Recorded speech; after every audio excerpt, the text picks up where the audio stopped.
From emails to reports and project proposals, it's hard to meet the demands of today's competing priorities without some help. Grammarly is the essential AI communication assistant that boosts your productivity at work so you can get more of what you need done faster. Just a few clicks can tailor your tone and writing so you come across exactly as you intend.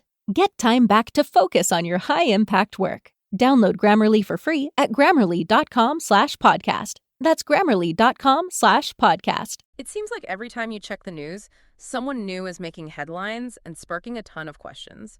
Lately, it's been Senator Cory Booker, and honestly, he's gotten a lot of people talking about, well, the filibuster. It really does feel like everyone's suddenly an expert on Senate procedure. Exactly.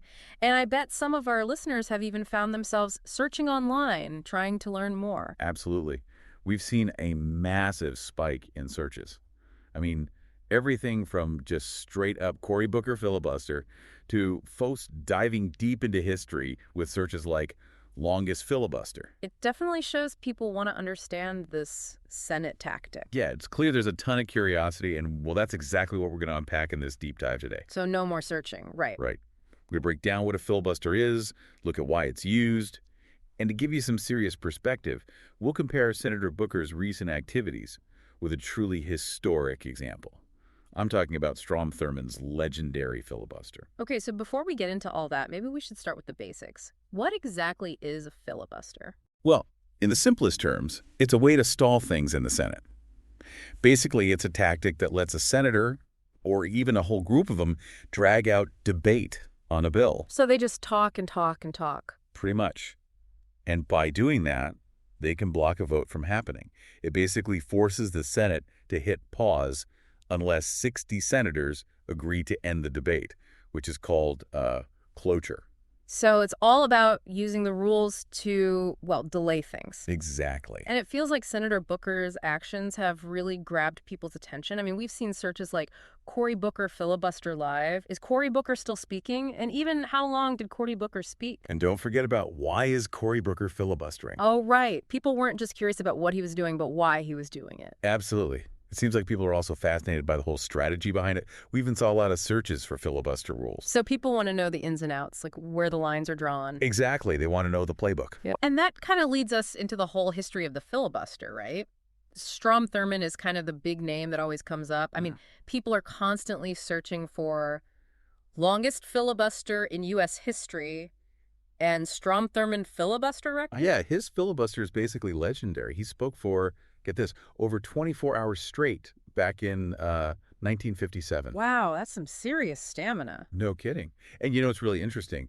People are also searching for Cory Booker record and longest Senate speech. Oh, I see what you mean. They're directly comparing Senator Booker to this historical giant. Exactly. It really makes you think about what it means when a senator today decides to use this tactic that's got such a loaded history. It's like they're invoking the past. Oh, no way. And, you know, some of the searches we saw were just kind of funny. Like, people were literally wondering about the practical stuff. Searches like, can Cory Booker use the bathroom? And has Cory Booker gone to the bathroom? You know, I get it. 24 hours is a long time to go without a bathroom break. Right. It's like people were genuinely concerned for his well-being. Well, it's a fair question. Uh-huh. And I'm sure he took a break at some point. Hopefully. Oh, and we also noticed searches for Ted Cruz filibuster, so it's not like Senator Booker's the only one who's pulled this move recently. Right. It's definitely become a more, let's say, common tactic these days. It makes you wonder if it's becoming like a trend or something. That's an interesting thought. Well, it's clear that people are paying attention, right? So I guess that brings us to the big question for our listeners. With all this talk about the filibuster, do you think it's changed how you view political debates in the Senate? And what does it say about how we, the people, engage with all the complexities of, well, our government? It's something to consider, right? Yeah, it definitely is. And hey, maybe after hearing all this, some of our listeners will be inspired to do a little deep dive of their own. I hope so. After all, that's what this is all about. Couldn't have said it better myself. Well, on that note, we'll wrap up our deep dive into the world of the filibuster for today. Thanks for joining us. See you next time. Today is your lucky day. Today is the day that our $3 website works for you, paying you directly to your PayPal daily.